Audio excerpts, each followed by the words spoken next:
Thanks, Gemma. Thanks for the invitation.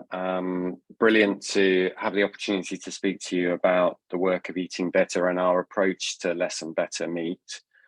And a great series of puns, the whole hog, the meaty conversation, it carries on. So let me get straight into the meat of it. As Gemma said, I represent an alliance, a civil society alliance across lots of different sectors, from animal welfare through to nature, through to climate, through to health, through to farming, and through to animal welfare. So many of the organizations on this slide you will recognize, and we're working together to really accelerate the transition to less and better meat and dairy. I wanted just to reiterate the benefit, and really when we look at this, the reason that we've all come together on this topic is that there is going to be much greater traction if we come together across sectors and really orchestrate and talk about the key co-benefits of this approach. So the benefits for health, for our diets, eating better, eating healthily, the benefits for nature, freeing up more land to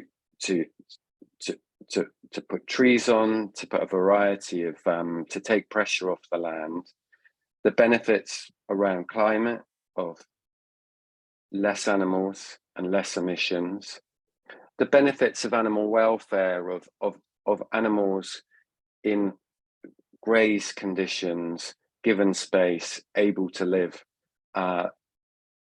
enriched lives, and the benefits, quite critically, talking about this in Cambridge, to the local economy and creating that local food economy. So this is a broad approach, and this is about really coming together to look at those benefits from a holistic point of view. There's no one silver bullet to get us there, and we totally agree on that and respect that.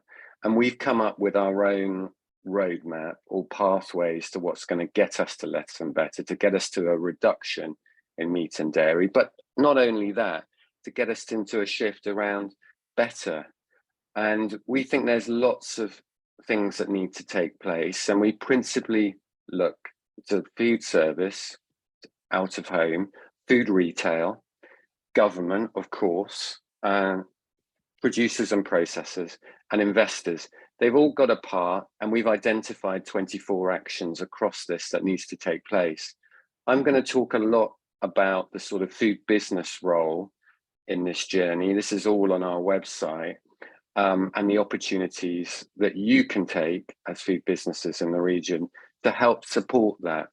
But obviously, as a group, we respect that trade deals, farm subsidies, dietary guidelines, there are lots of really critical levers and actions that need to be taken by government, and of many of them we are calling for.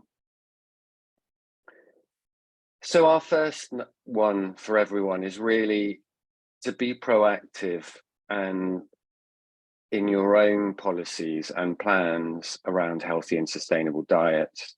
We recognize that we're not going to make serious progress on this agenda if we don't have an integrated approach to food and farming. So in your own work around sustainable food, whether you're a retail, food service, restaurant, you need to be thinking about what's your own approach to sustainable food that of course looks at food waste, that looks at sourcing, that looks at a range of important aspects, and then integrate your approach to less and better within that. From our side, we would say, set yourself some targets around reducing animal proteins.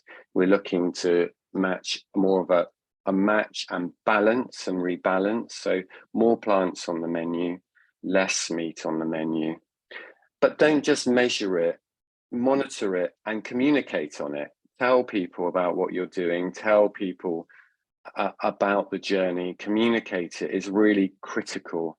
Don't let those numbers sit on the spreadsheet, and really celebrate what we've just talked about, the co-benefits of this approach to your business, to the wider local economy, and to the various environmental and health indicators. The second thing that's really critical after you've got those policies in place is to really encourage more plant-based food sales. So we need to rebalance the basket, we need to rebalance the menu. So put more plants on the menu, support customers to get more plants into the basket. What can you do to promote that? How do you make that appealing? And we know, when the lots of testing and polling that we've done, the language is absolutely critical to that. So how you write things, how you describe things on menu, whether that's in a public sector institution, a hospital, or in a local restaurant or retailer, is absolutely critical. So to go for really descriptive ways of describing the beautiful dishes that we can see on these slides that are principally plant-based, and really entice customers, and also remembering that, you know, all our research also shows that taste is absolutely critical. So making dishes that are fantastic, that are exciting, that are really enticing, that really do build you know, momentum and excitement around that, as well as driving fantastic sales for you. We recognize that we're in a particular moment at the moment, in the backdrop of a cost of living crisis. People are conscious of their finances. They're also conscious of their health, and we've seen that trend post-COVID, and the people focusing on their personal health. So one opportunity, which we think is a really big opportunity that we've worked on in the last month, is a focus on pulses. So we are lucky in the UK to have great opportunities around pulses, lentils, beans, and bringing them much more into the diet. Perhaps swapping out some meat and putting in some pulses into the dishes, bringing some of that cross-cultural and beautiful cuisines from different parts of the world that are more pulse-based. So pulses are a wonderful plant protein. We think they're a superhero. We think we could all be doing more to support pulses into our menus, into our baskets, and into our diets. We've talked a lot about less and more plants and more veg and the broader benefits of that. A lot of what we're talking on here on the whole hog is about better meat. So how do we support better meat? What does better meat look like? And that's a question we've had for the last few years as eating better. And some would say better is lower emissions. Some would say better is better animal welfare. Others might say better should support biodiversity. What we've done is we've come together as a group with all these many interests across civil society and said, what does better have to deliver for all of us? And we've recognized now that it has to bring together all these things. It has to be about driving down emissions, reducing pesticides, reducing local pollution, supporting soil health, reducing antibiotic use, improving and transforming animal welfare, supporting biodiversity. So we've come together around a holistic approach around that. And that's something that we've been doing a lot of work in terms of engaging retailers and major food businesses around a holistic approach to sourcing around this. For many of us, and Gemma hinted at the beginning, we are not, sourcing the volumes and have the relationships and the supply chains as some of the biggest UK retailers in the UK do. And we encourage businesses and organizations to look for higher welfare labels and higher environmental labels on the meat and dairy, and to make that standard. And that for us is beyond Red Tractor. It's organic standards, it's RSPCA assured, it's pasture for life.